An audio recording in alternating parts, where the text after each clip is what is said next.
Following the tips in this video can make a huge difference with how much money you actually save with your solar and battery system.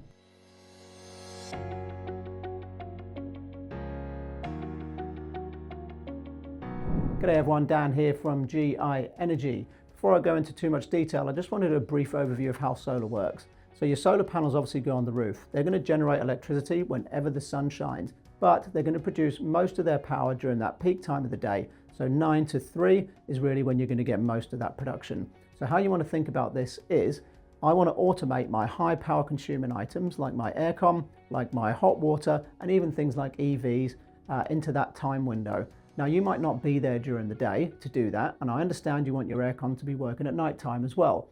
So there's two main ways you can do this. You can either use a basic timer and put your hot water, your pool pump even, and obviously your aircon as well on a timer, so it comes on during those peak solar times. That's just a hard, simple, easy way to do it so that it always comes on. That works really well most of the time. The only time it doesn't work is if you've got a significantly cloudy day, bad weather for a few days in a row. Those appliances are still just going to come on regardless of what's happening with your solar system. So the more intelligent way to do it is to use things like a relay or a smart port in some of the batteries, which basically means that it intelligently understands where the solar energy is being produced and where to put it. So using hot water as an example, you could have that set up so that excess solar energy only goes into that appliance.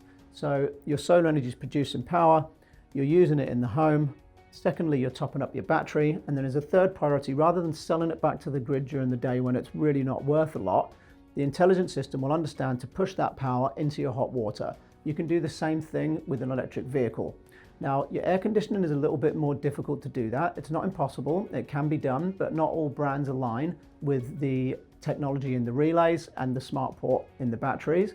So what you would usually do there, and what I do at home, is I have my aircon come on at a specific time in the day when I know my solar's working really well, and then it just comes off late afternoon. What that means is that by the time I get home, my house is cool and I don't usually have to put the aircon on again. It frees up my battery then, which is full at that time, to export energy back into the grid instead of run my aircon. And it's at those times of night that you want to be pushing energy back into the grid. That's when the feed-in tariff is more valuable.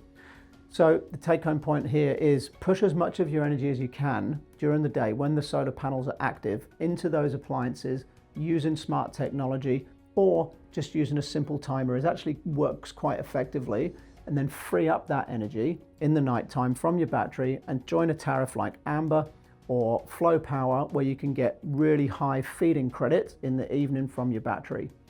We have got a much longer video that goes into more detail, which I'll link in the description to this one. And I'm also going to link our battery guide, which is a free downloadable resource. You can click that link. Other people have told us that's been very helpful if you are shopping for a solar and battery in store. If you've got any direct questions, please get in touch or just hit us up in the comments and we'll do our best to reply to every one of them. Thanks very much for watching.